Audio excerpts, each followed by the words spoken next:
Simple के बाद indefinite जिसे कहते हैं, उसके बाद हमने प्रेजेंट कंटिन्यूअस पढ़ा था, और आज हम किसको पढ़ रहे हैं, प्रेजेंट परफेक्ट टेंस को पढ़ रहे हैं। ठीक है, सबसे पहले हमारे पास 3 वर्ड्स इस प्रेजेंट परफेक्ट टेंस के अंदर यूज हो रहे हैं। ठीक है, सबसे पहला वर्ड्स हमारे पास प्रेजेंट है, फिर हमारे पास परफेक्ट है, और फिर हमारे पास क्या है, टेंस है।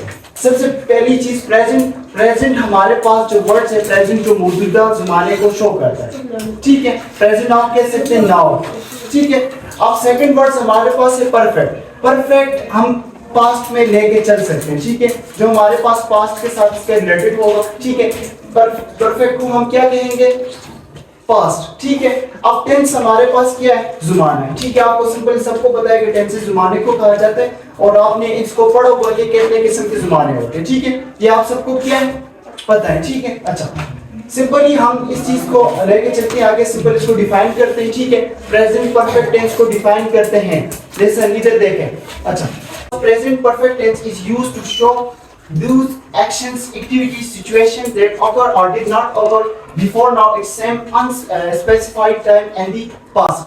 अब इसका कहने का मकसद ये, हमारे पास प्रेजेंट परफेक्ट टेंस के अंदर हमारे पास जैसे कोई एक्शन होता है, जैसी कोई एक्टिविटी होती है या सिचुएशन होती है, उसका हम जब इस्तेमाल करते हैं। ठीक है, जब हम एक्टिविटी करते हैं, वो हमारे पास जो शो करवा रही होती है, वो किसी न किसी वक्त के साथ उसका रिलेट होता है, या आपके पास पास्ट में किसी वक्त के साथ होगा। ठीक है, यहाँ पे एक चीज को याद, हमारे पास ऐसा वर्क जो कि हमारे पास्ट में हो चुका है। ठीक है, लेकिन हमें उसका प्रॉपर वक्त का नहीं पता। और अगेन एक दूसरी एक्स्ट्रा पॉइंट में बात याद रखें, कोई भी आपके पास वीक के लिए, आप किसी स्पेसिफिक वीक के लिए, या आप कह सकते हैं किसी लास्ट ईयर हो गया, लास्ट वीक हो गया। ठीक है, इसके लिए आप प्रेजेंट परफेक्ट टेंस का इस्तेमाल नहीं कर सकते। ठीक है, स्पेसिफिक के लिए नहीं इस्तेमाल कर सकते। ठीक है, अच्छा, अब जो प्रेजेंट परफेक्ट टेंस आपने डिफिनीशन से समझा, आप ये भी कह सकते हैं जो भी प्रेजेंट में जो चीज चल रही है, पास्ट की जो चीज अभी प्रेजेंट के साथ उसका लिंक है, जो चीज पहले पास्ट में हो चुकी है, गुजरे हुए जमाने में जो चीज हो चुकी है, उसका ताल्लुक अभी भी प्रेजेंट के साथ हो, इसको पढ़ने के लिए हम किसका इस्तेमाल करते हैं, प्रेजेंट परफेक्ट टेंस का इस्तेमाल करते हैं। गुजरे हुए जमाने में जो बात हो चुकी है, जो काम हुआ है, उसका अभी भी लिंक हमारे साथ प्रेजेंट के साथ मौजूद हो, तो इसे हम प्रेजेंट एंड परफेक्ट टेंस कहते हैं। ठीक है, अच्छा, द एक्शन, आप देखें, the action happened and the past is linked with the present. वही बात है कि जो भी एक्शन, जो एक्टिविटीज हो रही है, जो काम हो रहा है, ठीक है, ये हुआ है, जो काम हैपेंड, जो हुआ है पास्ट के अंदर, गुजरे हुए जमाने में जो काम हुआ है, लिंक अभी भी उसका कुछ ना कुछ आप कह सकते हैं, लिंक या आप हिस्सा कह सकते हैं, प्रेजेंट के साथ हो। ठीक है, कोई भी इस तरह हमारे पास जो कि एक्शन जो कि गुजरे हुए जमाने में हो चुका हो, लेकिन उसका लिंक अभी भी प्रेजेंट के साथ हो, इसको हम डिस्कस करते हैं प्रेजेंट परफेक्ट टेंस में।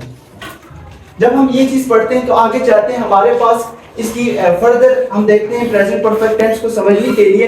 तो सबसे पहली चीज हमारे पास, अगर ये जो इसकी फॉर्मेशन आप कह सकते हैं, ठीक है, प्रेजेंट परफेक्ट टेंस की फॉर्मेशन किस तरह होती है, तो आप इधर देख सकते हैं एक्सिलरी वर्ब्स, जो हमारे पास वर्ड्स लिखा हुआ है। ठीक है, अब जो प्रेजेंट परफेक्ट टेंस में एक्सिलरी वर्ब कौन कौन से यूज होते हैं, आपको पता है, हैव और हैज का यूज हमारे पास क्या है, एक्सिलरी वर्ब्स हैं, और ये हमारे पास प्रेजेंट परफेक्ट टेंस में यूज होते हैं। ठीक है, अच्छा, अब इसके अंदर एक हमारे पास दूसरी चीज है जिसे मेन वर्ब कहते हैं। ठीक है, इस जो हमारे इसकी फॉर्मेशन के अंदर जो इसके सेंटेंस को जब बनाएंगे जो प्रेजेंट परफेक्ट टेंस में, तो इसमें हमारे पास जो मेन वर्ब है, ठीक है, मेन वर्ब हमारे पास के पास्ट, जो पास्ट है, ठीक है, पास्ट पार्टिसिपल।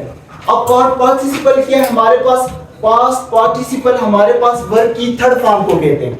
आपने हमेशा याद रखना है कि वर्ब की थर्ड फॉर्म को क्या कहते हैं, पास्ट पार्टिसिपल, इससे पहले बता भी चुका हूं। ठीक है, अच्छा, अब ये जो चीज है हमारे पास पास्ट जो पार्टिसिपल फॉर्म है, वर्ब की जो थर्ड फॉर्म को कहते हैं। ठीक है, अच्छा, अब इसे देखते हैं कि सिंपली आगे देखें, हमारे पास फर्दर जो इसकी पोजीशन के ऊपर चलते हैं, इन चीजों को लेके चलते हैं। ठीक है, अब पोजीशन के ऊपर, पोजीशन हमारे पास एक दूसरा वर्ड यूज करते हैं इस पोजीशन की जगह पे, वो हम इंफॉर्मेटिव जिसे स्ट्रक्चर कहते हैं, इंफॉर्मेटिव स्टेटमेंट भी आप कह सकते हैं। हमने कल पढ़ा था कि इंफॉर्मेटिव, नेगेटिव और हमारे पास तीसरी चीज क्या है, इंट्रोगेटिव, ये तीन चीजें होती हैं। ठीक है, अब पॉजिटिव और जो हमारे पास जो इंट्रोगेटिव, आप जो हमने कल पढ़ा हुआ था इंफॉर्मेटिव, ठीक है, ये दोनों एक चीजें होती हैं। हम जब भी पॉजिटिव स्ट्रक्चर लिखेंगे प्रेजेंट परफेक्ट टेंस की, फर्स्ट ऑफ ऑल हम किसके यूज करेंगे? सब्जेक्ट का यूज करेंगे, ठीक है। अगर हम सब्जेक्ट का यूज फर्स्ट में यूज करेंगे तो इसके आफ्टर हम फिर क्या यूज करेंगे? हैव हैज, ठीक है। After we will use have has, फिर आफ्टर क्या यूज करेंगे? वर्ब की थर्ड फॉर्म, और आफ्टर देन फिर हम क्या यूज करेंगे? रोट्स। रोट्स का मतलब होता है रिमेनिंग पार्ट ऑफ सेंटेंस, ठीक है। जो सेंटेंस का बाकी पार्ट जो हिस्सा रह गया है उसे क्या कहते हैं? रोट्स कहते हैं। और रोट्स की जगह पे दूसरा वर्ड भी यूज कर सकते हैं जिसे ऑब्जेक्ट कहते हैं, ठीक है। आपने देखे, आप इधर देखें, सब्जेक्ट हमारे पास सेंटेंस में तीन चीजें होती हैं, एक सब्जेक्ट होता है, एक वर्ब होता है, एक ऑब्जेक्ट होता है, ठीक है। आप देखें हमारे पास सेंटेंस में ये तीन चीजें होती हैं या नहीं होती? आपने पढ़ा है या नहीं? सेंटेंस का सब्जेक्ट का क्या काम है, वर्ब क्या होता है, आप किसका क्या काम होता है, ऑब्जेक्ट का क्या काम होता है, एक हमारे पास सेंटेंस के अंदर ये चीजें आपको क्या है पता है सबको, ठीक है। इसमें हमने सबसे पहले फर्स्ट ऑफ ऑल किसके यूज किया था? सब्जेक्ट का, आफ्टर हैव हैज का, देन वर्ब का, देन रोट्स का, ठीक है। रोट्स रिमेनिंग पार्ट्स ऑफ सेंटेंस कहते हैं, ठीक है। अच्छा, अब हम एग्जांपल से समझेंगे कि एग्जांपल में किस तरह हमारे पास इसका यूज किया जा सकता है, ठीक है। अच्छा, आप एग्जांपल यहाँ पे लिख सकते हैं, ठीक है। आप ये एग्जांपल है, ठीक है। अच्छा, आई हैव बीन, सॉरी ये बीन है, ठीक है। बीन टू बीन है या बी कह सकते हैं, बीन, ठीक है। ई एन आते हैं, बीन आते हैं, ठीक है। अच्छा, बीन टू इस्लामाबाद, ठीक है। आप देखिए यहाँ पे हमारे पास सबसे पहले आई का यूज किया है। आई मुझे बता सकते हैं आई क्या है? सब्जेक्ट। अच्छा, एक चीज आप लोग यहाँ पे देखें, एक हैव है और एक हैज, ठीक है। सबसे पहले हैव को देखते हैं। अगर हैव को देखें, इधर देखें, ये जो हैव है, हैव का यूज हम तब इस्तेमाल करेंगे, इधर देखें, आई ये सिंगुलर है, वी यू ये आपके पास क्या है, ये जो चीजें ये हमारे पास सिंगुलर नाउन के साथ आती हैं हमेशा, ठीक है। जो चीजें आपको आती हैं सिंगुलर नाउन के साथ हमेशा इन चीजों का यूज किया जाएगा, समझ रही है नहीं है? अब ये जो चीजें सिंगल चीजें होती हैं, ठीक है।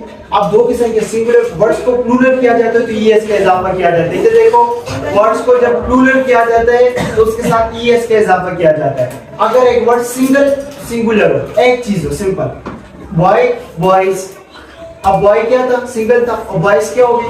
प्लूरल हो गए, ठीक है। अब हमारे पास क्या है? हैव, क्या हमारे पास क्या है? हैव हमारे पास सिंगुलर चीजों के लिए इस्तेमाल किया जा सकता है, और जो हमारे पास क्या है दूसरा, अगेन इधर देखें, हमारे पास जो हैज है उसके साथ ही, शी और इट जो प्लूरल नाउन जो चीजें उनके साथ किसका इस्तेमाल किया जाता है? हैज, ठीक है। अगेन इसके बाद हमारे पास किसका यूज किया जाएगा? वर्ब की थर्ड फॉर्म का, ठीक है। अच्छा, अब देखें इधर, ये हमारे पास क्या है? आई क्या हमारे पास, मुझे इधर बताएं पहले, आई क्या सिंगुलर है, सिंगुलर है, प्लूरल नहीं है। उधर प्लूरल लिखा हुआ है? नहीं लिखा होगा, चीज सिंगुलर है तो उसमें प्लूरल लिखा होगा। अच्छा, आई हमारे पास क्या है? सिंगुलर है। हैव क्या है? मुझे बताएं, हैव क्या है? एक्सिलरी वर्ब है ना, ये देखें ना, ये मैंने आपको हैव हमारे पास क्या है? एक्सिलरी वर्ब है जो इसके अंदर यूज किए जाते हैं, ठीक है। आगे देखें, बीन हमारे पास, बी जो है थर्ड फॉर्म है, किसकी थर्ड फॉर्म है? गो की थर्ड फॉर्म बीन है। आपको पता है जो थर्ड फॉर्म होती है उसके अंदर ई या एन का इजाफा किया जाता है। यहाँ पे ये वर्ड्स कोई चीज है। अब इधर देखें, जो वर्ब की पार्टिसिपेंट फॉर्म होती है, थर्ड फॉर्म ऑफ, जो वर्ब की जो थर्ड फॉर्म होती है उसे क्या कहते हैं? पास्ट पार्टिसिपल फॉर्म कहते हैं, ठीक है। याद रखें, ये हमारे पास गो की जो थर्ड फॉर्म हमने यूज की, क्योंकि हमें थर्ड फॉर्म यूज किया जाएगा, ठीक है। हमारे पास हैव के बाद किसका यूज किया जाता है? Third form of the verb, जो पास्ट पार्टिसिपल फॉर्म है, ठीक है। अब बीन हमारे पास वो की जो थर्ड फॉर्म थी वो है, ठीक है। टू इस्लामाबाद जो हमारे रिमेनिंग पार्ट ऑफ सेंटेंस जिसे रोट्स कहते हैं, ठीक है, जो सेंटेंस का बाकी पार्ट है, ठीक है। जिस तरह ये सेकंड फॉर्म आप भी समझते हैं कि she has recited the Holi Quran, ठीक है। ये भी हमारे पास क्या है? एक इसकी एग्जांपल, ठीक है। अब नेगेटिव में कन्वर्ट करना है तो देखिए, first of all we will use to जो सब्जेक्ट होता है, ठीक है, सब्जेक्ट का यूज करेंगे, आफ्टर देन हैव हैज का यूज करेंगे, देन नो का यूज करेंगे, आफ्टर फिर क्या है वर्ड की थर्ड फॉर्म, और फिर लास्ट में रोट्स जो बाकी रिमेनिंग पार्ट ऑफ सेंटेंस है, ठीक है। अच्छा, ये देखें, यू हैव नॉट ईटन दी मैल, ठीक है। अब देखें, अब सबसे पहले यू आया, ठीक है। यू हमारे पास क्या एक सब्जेक्ट है, ठीक है। आप सबको पता है यू एक क्या है? सब्जेक्ट है। हैव क्या हमारे पास? एक्सिलरी वर्ब है, ठीक है, ये याद रखें, ठीक है। अच्छा, देन हमने यूज किस चीज की किया, नॉट का यूज किया, क्योंकि सेंटेंस को क्या करना था, नेगेटिव करना था, ठीक है।